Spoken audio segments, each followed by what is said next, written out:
Hi, everybody. Welcome back. Black Friday, just 2 days away. Cyber Monday comes thereafter. This morning, how to make sure you get what you pay for. Better Business Bureau CEO Steve Bernas joins us now with tips for safe shopping. Good morning, and thank you for being with us on this Thanksgiving Thank you so much. So let's start with online shopping, specifically on social media. You'll find sidebars on your Facebook profile, for example, advertising products, but you say that could be a problem. It could be a problem with individuals because you don't know who they actually are. So they started moving over to that area. So they're not actually companies. They're selling things, and actually some of them are not even selling anything. They're just trying to get your information, your credit card information, and they don't have any products. So if you're dealing with something online, make sure you deal with somebody you know and trust that they can back up their product. Something on social media, you don't know who they are, what kind of company they are, if they're actually even a company. How do you do a background check on them then? Well, basically, first thing is the Better Business Bureau check to see what kind of report we have on them. And secondly is putting the name in Google and put the word scam next to it and see what comes up. But basically, you want to deal with reputable companies yourself. And I don't want you to file email links. I don't want you to file pop-up ads that come up in your computer.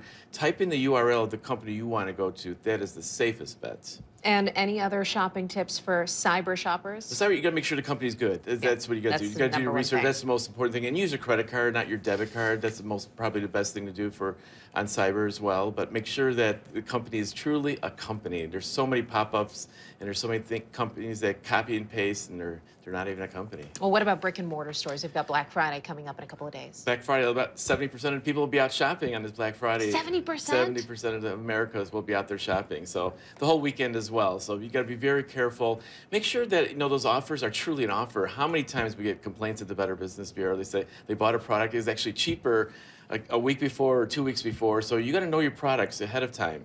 Know your information before you go out to the store. Because if you go out to the store and they say it's a sale, how do you know it's a sale? So you're talking about limited time offers specifically? Specifically, because it may not be limited for that particular day. It may have had it that week or last week, and it may even be cheaper. We have a lot of complaints filed with the Better Business Bureau every year. Do your homework, understand it, read the fine print. That's so important. The big print giveth, and the little print will always taketh away. So you got to be very careful on those ads. But check out the company with the Better Business Bureau. Steve Bernas, thank you so much for your time. My pleasure. You can find a link to the Better Business Bureau on our website, abc7chicago.com. Terrell? I thought that Black Friday was sort of on the decline. 70%. 70%, it's a that's what I huge said. number.